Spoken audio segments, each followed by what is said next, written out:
At my sister Celine's wedding, during the reception, her new mother-in-law raised a glass and said with a smile, "Don't worry, she won't last. She's been divorced twice."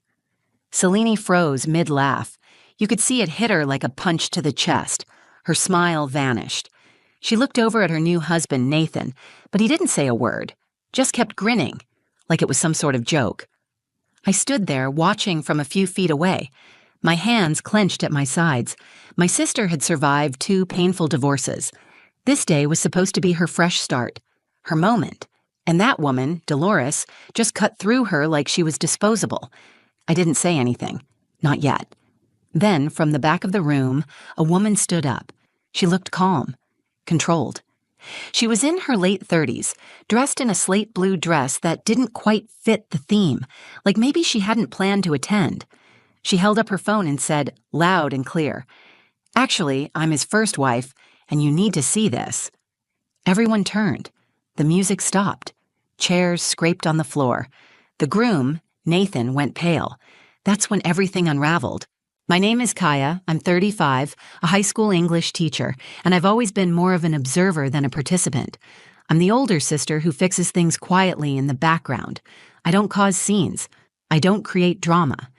But that day, at my sister's wedding, I stood at the edge of something that would change all of us. Celine, my younger sister, had always been the bright one. She had a laugh that made strangers turn and smile. She believed in second chances even after most people would have stopped trying. At 32, she was walking down the aisle for the 3rd time, wearing a dress that shimmered in the late afternoon sun. Her eyes full of hope I didn't dare question out loud. We were standing on a sunlit vineyard just north of Napa. Rows of vines stretched behind the ceremony site. The smell of wild lavender in the air, candles flickering in glass jars. It was beautiful, handcrafted, the kind of wedding that felt like a movie. But the tension in my stomach wouldn't let me enjoy it. I told myself it was just nerves. Weddings are emotional. It wasn't my place to doubt her choice. Nathan, her groom, was the kind of man who knew how to win a room. Tall, clean-cut, expensive smile. The first time I met him, I remember thinking he was almost too polished. He made eye contact a beat too long. He touched your arm when he talked. It wasn't rude, just calculated. Still, Celine adored him. She said he made her feel seen again. After 2 failed marriages, one to a narcissist, the other to a man who vanished without warning, she said Nathan made her feel safe. Our parents were relieved. Our mom, Marla, cried when Selena told her about the proposal. She told me she hadn't seen that spark in her eyes since college. Our dad, James, had a different reaction. He stayed quiet, nodded once, and changed the subject. That's how he was. When he didn't trust something, he held it in until it exploded. And he never liked Nathan. I think he saw what we didn't. The weeks leading up to the wedding were a blur. Celine dove into planning like her life depended on it. Every napkin ring, every flower petal had to be just right. She said she wanted this one to feel permanent. She didn't want it to be something she looked back on and questioned later. As maid of honor, I stood by her through dress fittings, wine tastings, vendor calls, and late-night crying spells when she said things like, "What if I'm the problem?" I always told her the same thing. No one who loves like you do is the problem. The morning of the wedding, I found her standing alone in front of a full-length mirror, adjusting her earrings with trembling fingers. She asked me, "Do you think I deserve this?" I told her, more than anyone I know. And I meant it. She was nervous, but it felt like the good kind. The kind of nerves that come with starting something big. I helped her into her dress, laced up the back, and we laughed about how ridiculous the whole wedding industry is. For a moment, it felt light. I wanted to believe we'd look back on this day with nothing but warmth. The ceremony itself went smoothly. Vows were exchanged. People clapped, cried, clinked glasses. The photos turned out gorgeous. The sun dipped just enough to bathe everyone in gold. If someone had paused the moment right then, frozen it in a frame, it would have looked like the beginning of a love story. But things shifted at the reception. It started small, a comment from Dolores, Nathan's mother, when we were lining up for photos. She leaned toward me and whispered, "Third time's the charm, right?" I forced a laugh, unsure how to respond. Her tone was light, but her eyes were sharp. That was the first red flag. Still, Selene looked happy. She glowed. Her hand never left Nathan's arm. I kept telling myself not to ruin it by overthinking. People say awkward things at weddings. Emotions run high. Not every comment means something sinister. I had no idea what was waiting behind her smile or what Nathan was hiding behind his. And then came the moment at the reception. The toast. The silence. The woman in the blue dress standing in the back. I thought I knew what kind of story we were in. I thought this was Selene's redemption arc. But weddings have a way of revealing what's been buried. And once the truth stood up and spoke, there was no going back. The reception was already in full swing. The sun had set behind the hills, leaving the vineyard bathed in soft golden lights strung between the oak trees. Music played, wine flowed, and the air buzzed with the kind of warmth that only happens when people are convinced they're celebrating something good. Selene and Nathan were sitting at the sweetheart table, leaning into each other, faces lit up by the flicker of candles and the occasional camera flash. She looked beautiful. More than that, she looked relieved, like she'd made it to the other side of something painful and was finally safe. I watched from our family's table with a drink in my hand and a knot in my stomach I still couldn't explain. Something about the whole evening felt overly rehearsed, too perfect. Nathan never left her side. His mother, Dolores, moved through the crowd like she was hosting her own party. She gave hugs that felt stiff and compliments that cut just beneath the surface. When she finally walked up to the microphone to give her toast, I braced myself. She raised her glass and smiled at the room with the confidence of someone who had always assumed she'd be the loudest voice in it. "I just want to say how happy I am to welcome Selene into our family," she began, voice smooth, practiced. It takes real courage to walk down that aisle more than once. And well, you've certainly done that. People laughed. Not everyone. The laugh was polite, uncomfortable. Selene's shoulders tensed, but she kept smiling. Nathan put a hand on her leg beneath the table. Dolores continued, "I always say, if at first you don't succeed, try again. Third time's the charm, right? Don't worry, sweetie, you probably won't last. But that's okay. You've been divorced twice already. You know how this works." The room fell dead silent. Selene stopped breathing. Her face dropped, lips parting slightly as if she was trying to form a response, but couldn't find words. She didn't cry, didn't shout, didn't move. She just stared at Dolores like she was trying to understand what had just been said in front of 100 people. My mother gasped audibly. My father sat up straighter in his chair, his hands curling into fists on the table. I could feel the tension rise in my chest, hot and sharp. I looked at Nathan.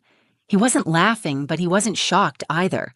He just stared ahead, jaw clenched, as if this wasn't the first time his mother had embarrassed someone he loved. Selene's hand moved to her lap.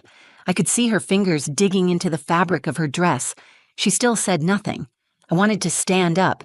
I wanted to walk over and say something that would make this woman sit down and shut her mouth, but I didn't know what. I felt frozen, like Selene. There was something about the way Dolores had said it. Casual, dismissive, as if my sister's past made her unworthy of this moment. Then, before anyone else could respond, a voice called out from the back of the room. "Actually, she's not the one you should be worried about." Everyone turned. A woman had stood up from one of the last rows of tables. She looked composed, calm, but her eyes locked onto Nathan like a spotlight. She held up her phone. "I'm Lila," she said, "and I'm his first wife." A ripple of shock moved through the guests. Murmurs rose like a tide. Some people turned to Nathan for an explanation, but he was frozen, pale. His mouth opened slightly, but no words came out. Dolores stepped back, visibly confused. "What is this?" she snapped. Lila walked forward, holding her phone higher.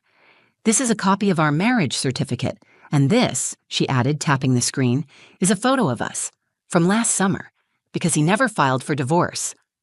Selene looked like she'd been knocked out of her own body. She was staring straight ahead, blinking slowly, her mouth tightening into something between disbelief and devastation. Nathan finally moved. "Lila, stop, not here." "She didn't. You never told her you lied to her, just like you lied to me." I stood up and made my way to Selene. I touched her shoulder gently. She didn't flinch. Her face was stone. That was the moment the room turned. The celebration was gone, replaced by a wave of whispers, side eyes, and questions. Dolores's smugness collapsed. Nathan looked cornered. Celine looked like she had just witnessed her future dissolve in real time. And I knew, without a doubt, this wedding had just ended in a way none of us saw coming.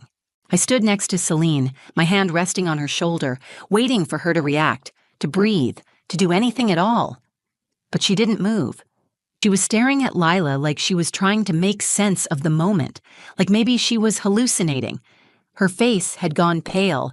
The glow that had followed her all day was gone, replaced with a kind of stillness I had only seen once before, when she signed the divorce papers with her first husband.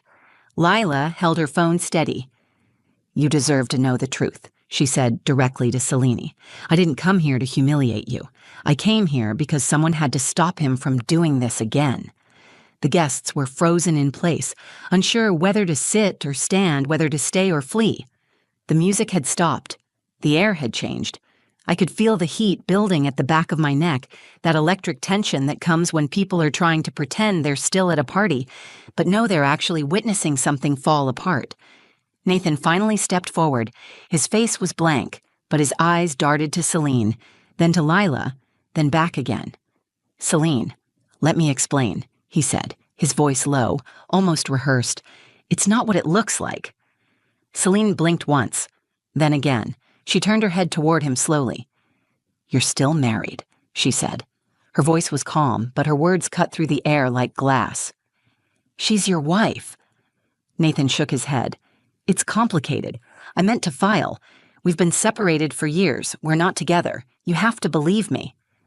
"Then why did you lie?" she asked. He paused. "I didn't want to lose you," he said, and for a second I saw something flicker in his expression, regret maybe, or just the fear of consequences finally catching up. Lila stepped forward. "I gave him the chance to tell you. I begged him to be honest before your wedding. I thought he would do the right thing, but he didn't. He told me he needed the marriage to happen, that you were his fresh start." Celine exhaled slowly, like she was trying to release a weight pressing against her chest.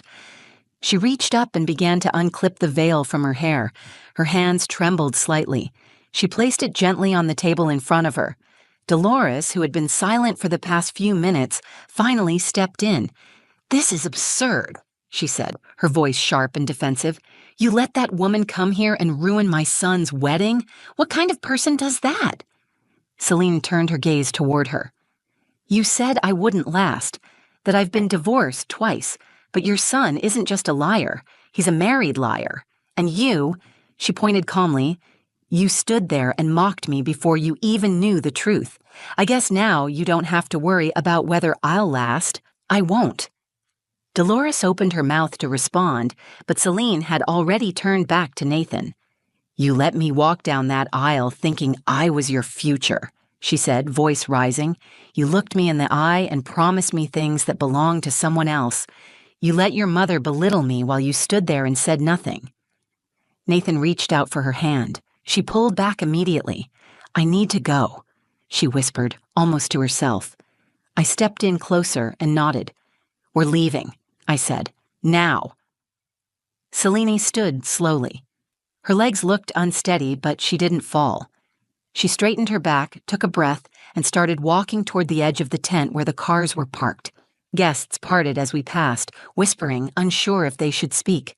No one tried to stop her. No one tried to defend him, not even Dolores. As we moved through the crowd, Lila followed behind for a few steps. She reached into her purse, pulled out a folded envelope, and handed it to Celine. "This is everything," she said. "Dates, emails, copies of the paperwork. I don't want anything from him. I just thought you should know exactly what he's been hiding." Celine took it without a word. She didn't even look inside. She held it in her hand like a broken piece of something she no longer needed to carry. When we reached the car, she slid into the passenger seat and stared out the window. I sat beside her, started the engine, and waited. Finally, she spoke. "It's not that he lied. It's that he knew I would have stayed anyway if he had just told the truth." That was the first time she cried, And that's when I knew this wasn't just the end of a wedding. It was the beginning of something she should have had years ago, the chance to walk away before she lost herself again. We sat in the parked car outside the vineyard for a long time, not speaking. The laughter and music hadn't returned behind us. The celebration was over. Whatever joy the day had promised was gone. Celine stared at her reflection in the passenger side window. Her wedding makeup was still perfect, but her eyes were hollow. She didn't wipe away the tears. She just let them sit there like they belonged. I wanted to say something comforting, but there was nothing I could offer that would make this right. I couldn't undo what had just happened. All I could do was be still beside her while it sunk in. Eventually, she opened the envelope Lila had given her. Inside was a neatly stapled packet of documents: a marriage certificate, a signed lease agreement from a joint apartment in Seattle, recent emails, and, most damning of all, a photo of Nathan and Lila at a barbecue, dated just 7 months earlier. He had his arm around her waist. They were smiling like nothing in the world was broken. Celine held the photo in both hands. "I believed him," she said softly. "Every word. I thought I'd finally found someone who didn't see me as disposable." "You're not," I said quickly. She shook her head, but I acted like I was. That's what I hate most. I saw the signs. I felt it. The way he rushed everything. The way his stories didn't always line up. His mom was awful to me from day one, and I kept telling myself she'd come around. I ignored everything. I just wanted to believe this one would be different. I reached over and took the photo from her hand, sliding it back into the envelope. "You were hopeful. That's not a crime. That doesn't make you weak." She turned toward me, finally looking into my eyes. "It makes me tired. I don't want to have to be brave like this anymore. I just want peace." "You'll get it," I said.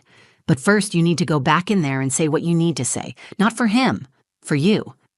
Celine didn't speak. She looked at the vineyard behind us, then at her dress. "It's too late." "No," I said. "You still have your voice. That's not nothing." 10 minutes later, we walked back into the reception. Guests were still there, scattered in clusters. Some were leaving quietly, pretending not to notice us. Others watched us like a car crash they couldn't look away from. Nathan was sitting alone at the sweetheart table, elbows on his knees, head in his hands. His mother stood beside him, arms crossed, whispering something in his ear. Lila had moved to the side of the tent. She looked at us and gave the smallest nod, a silent message that she wasn't going to speak again. Her part was done. Celine didn't hesitate. She walked straight to the microphone at the center of the tent. Her heels clicked against the wooden floor, sharp and purposeful. The noise died instantly. She stood there for a moment, and then she began. "I want to thank everyone who came today," she said. "Many of you traveled across the country to be here. You showed up for me. You cheered for me. You believed this was a beginning. And so did I." She glanced at Nathan, then back at the crowd. "But the truth is, it wasn't. It was a performance. I was standing beside a man who lied to me every day we were together, a man who let his mother humiliate me in front of you all and stayed silent, a man who told me I was his future while he was still tied to his past." There were no gasps now, no interruptions, just the sound of her voice steady and rising. "I'm not ashamed of being divorced. I'm not ashamed of loving too hard, but I am done letting other people define what I deserve. So I won't be anyone's third chance. I won't be someone's cover story. I'm walking away, and I am not broken." She placed the microphone back in the stand, walked to the sweetheart table, and removed the ring from her finger. She placed it neatly beside her untouched plate. Nathan stood up. "Celine, wait." She turned to him, and for the first time all day she smiled, but it wasn't soft. It was final. "You had your chance. Now you can sit in the truth you tried to bury." And with that, she turned and walked out. I followed her, heart pounding, proud in a way that felt bigger than words. People didn't clap. They didn't need to. The silence was full of something heavier, the kind of silence that follows a reckoning. That day was supposed to be the beginning of her marriage. Instead, it became the moment she reclaimed herself. We didn't go home that night. After leaving the vineyard, Selena and I checked into a small boutique hotel 20 minutes away. She didn't want to answer questions or explain anything to anyone. She didn't want to hear apologies or condolences. She wanted quiet. She wanted space. When we got into the room, she took off the dress and sat on the edge of the bed in a tank top and leggings, her bare feet on the carpet, her makeup still somehow intact. She looked exhausted, like she had aged 10 years in a single day, but there was something different in her eyes now, something settled, something clear. She didn't speak for a long time. I sat across from her and waited. Finally, she said, "I don't feel angry. I thought I would, but I don't." "What do you feel?" I asked. "Free," she said. "That's the word that keeps coming to me." We ordered food and barely touched it. She showered and came out with wet hair, wrapped in a towel, and smiled for the first time since everything fell apart. "You know what's weird?" she said. "I feel lighter." The next morning, she called our parents and told them everything. My mom cried. My dad didn't say much, but I heard the steady breath on the other end of the call. I knew he was holding back everything he wanted to say. He didn't say, "I told you so." He didn't need to. In the weeks that followed, Celine filed for an annulment. Her lawyer moved fast. Lila had already sent over copies of everything. There were no drawn-out court battles, no begging for explanations. Nathan didn't fight it. He signed the paperwork quietly and disappeared. His mother didn't reach out, not once. Celine went off social media. She cut ties with every guest who tried to gossip. She kept only the ones who sent messages of support without asking for details. She returned the wedding gifts. She donated her dress. And then she rested. For months, she gave herself permission to not chase closure. She didn't look for new love. She didn't look for distractions. She started therapy. She began journaling every night. She picked up an old hobby, pottery, something she used to love before she got married the first time. She joined a small studio across town and started making things with her hands again. She said it felt good to create something that didn't need to be perfect. We talked every day, sometimes about nothing, sometimes about everything. One night, 6 months later, she came over with a bottle of wine and a grin on her face. "I met someone," she said. I didn't panic. I didn't rush to protect her. I just listened. His name was Elias. He was quiet, kind, a widower. He didn't rush her. He didn't try to save her. He just showed up week after week and let her be exactly who she was. He asked questions and actually waited for answers. He didn't flinch at her story. He just held space for it. I met him 3 weeks after that. I liked him immediately. He didn't charm the room like Nathan. He didn't dominate the conversation. He helped my mom carry dishes to the kitchen. He asked my dad about his garden. He brought Celine a tea without her asking. This time, it felt real. And Celine? She looked grounded, not high on hope, not desperate to prove anything, just steady.